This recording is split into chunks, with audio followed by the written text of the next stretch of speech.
प्रशासन के तमाम प्रयासों के बावजूद भोपाल के प्रदूषण स्तर में सुधार नहीं हो रहा। शहर के अलग अलग इलाकों में 300 से ज्यादा एयर क्वालिटी इंडेक्स दर्ज किया गया है। इनमें सबसे ज्यादा पर्यावरण परिसर में 361 AQI दर्ज किया गया। प्रशासन इसे रोकने की कोशिश तो कर रहा है, लेकिन राजधानी की हालत देखकर प्रशासन की सफलता का अंदाजा लगाया जा सकता है। भोपाल में अब चैन से गहरी सांस लेना आपको मुश्किल में डाल सकता है। मॉर्निंग वॉक अब हेल्दी नहीं रही, बल्कि आपके लिए सबसे बड़ी गलती हो सकती है।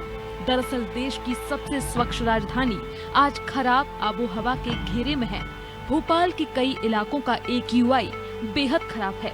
निगम प्रशासन लगातार इसके लिए कदम उठा रहा है, लेकिन प्रदूषण को अब तक कंट्रोल नहीं किया जा सका है। प्रदूषण को लेकर भोपाल कलेक्टर आशीष सिंह ने कहा कि प्रशासन प्रदूषण को लेकर सख्त है।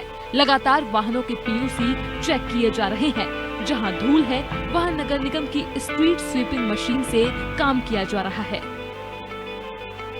पोल्यूशन पे जो बात है कि हमारे जो 3 अलग अलग कार्य निकल कर आए थे, उन पर सभी लोग अलग अलग तरीके से काम कर रहे हैं। और चाहे वाहनों से निकलने वाला धुआं हो, उस पर PUC के माध्यम से कंट्रोल करने की कोशिश कर रहे हैं। जो धूल है वहाँ पर नगर निगम की जो स्ट्रीट स्वीपिंग मशीन्स हैं, उनके जो फेरे हैं, उनका प्रति किलोमीटर जो उनका होता है उसको बढ़ाया गया है। नगर निगम की तरफ से वाटरिंग भी करी जा रही है। जहाँ तक तंदूरों की बात है, तो जो बिना चिमनी वाले तंदूर हैं केवल उन पर कार्रवाई करी गई है। बाकी अगर चिमनी के साथ में कोई है तो उस पर कार्रवाई नहीं की गई है। PUC के ऊपर हम लोग अभी अभियान और चलाएंगे। अभी कॉमर्शियल वाहनों पर शुरू किया है और प्राइवेट वाहनों का अलग से हम लोग। साफ और सुंदर रोड के लिए हम शायद स्वच्छ हवा की बलि चढ़ा रहे हैं। नगर निगम अध्यक्ष किशन सूर्यवंशी का भी कुछ ऐसा ही कहना है। उनके मुताबिक कोलार 6 लेन प्रोजेक्ट के चलते उड़ती धूल भी बढ़ते हुए प्रदूषण का एक बड़ा कारण है। उन्होंने बताया कि धूल को कंट्रोल करने के लिए टैंकर्स की व्यवस्था की गई है और पानी का छिड़काव किया जा रहा है। देखिए, ये विकास है। विकास एक दिन में नहीं हो जाता है। और आज जब वो 6 लेन बन जाएगी तो कोलार डैम, जो कि अपने आप में एक भोपाल के लिए टूरिस्ट पॉइंट बनने वाला है, पूरा भोपाल का परिवार सहित लोग वहाँ पर मनोरंजन के लिए जाएंगे, घूमने के लिए जाएंगे और बहुत अच्छा एक डेवलपमेंट का प्रोजेक्ट है। निश्चित रूप से इन सब में समय लगता है, पर वहाँ पर ये बात सही है, विकास के कारण पर्यावरण प्रदूषण या आप कह रहे हो जो धूल इस समय वहाँ उड़ रही, तो लगातार मैंने निगम के अधिकारियों को भी निर्देश दिया है कि इन क्षेत्रों में जहाँ पर विकास कार्यों के कारण धूल ज्यादा उड़ रही हो, वहाँ गाड़ियों का जो पानी का छिड़काव है वो हम और अधिक मात्रा में। शहर में सांस लेने के लिए साफ हवा भी नहीं मिल पा रही है।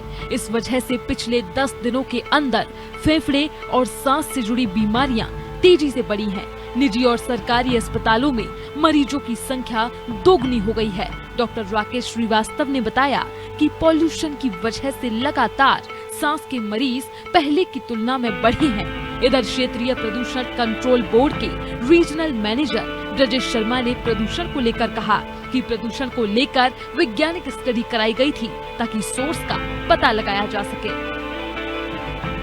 10% लगभग मरीज बढ़े हैं। इसमें आंखों से संबंधित, सांस के, अस्थमा के मरीज बढ़े हैं, जिसमें क्या जब मौसम बदलता है तो इस समय मरीज जरूर बढ़ते हैं। हमारे यहाँ चेस्ट फिजिशियन आ गए हैं, तो चेस्ट फिजिशियन है, PFT मशीन शुरू हो गई है, तो उससे जो इसके सांस के मरीजों के लिए बहुत फायदा होने वाला है।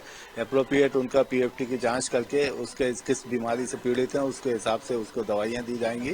पूरी दवाइयाँ उपलब्ध हैं, तो अभी कोई ऐसी घबराने वाली चिंताजनक बात नहीं। तो जो ये एयर क्वालिटी इंडेक्स में बढ़ोतरी हुई है, तो भोपाल में इसके स्रोतों के लिए एक वैज्ञानिक स्टडी कराई गई थी कि स्रोत वास्तव में कौन से हैं जिससे कि इनकी रोकथाम करने में सफलता मिल सके।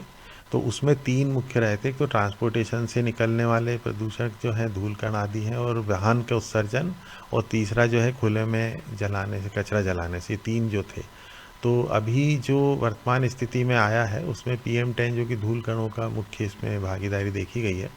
तो नियंत्रण के लिए जल छिड़काव एक प्रमुखता से किया जा रहा है। सड़कों की सफाई के लिए मैकेनिकल स्वीपर का भी उपयोग नगर निगम के द्वारा कर रहे हैं। भोपाल में बढ़ते प्रदूषण की रोकथाम के लिए जिला प्रशासन और नगर निगम एक्शन मोड में है। प्रदूषण के कारणों का पता लगाया जा रहा है, तो वहीं कुछ कारणों के लिए रोकथाम भी शुरू हो गया है। अब देखना होगा कि जिला प्रशासन प्रदूषण को कम करने में कितना सफल हो पाता है। ब्यूरो रिपोर्ट अनादि टीवी।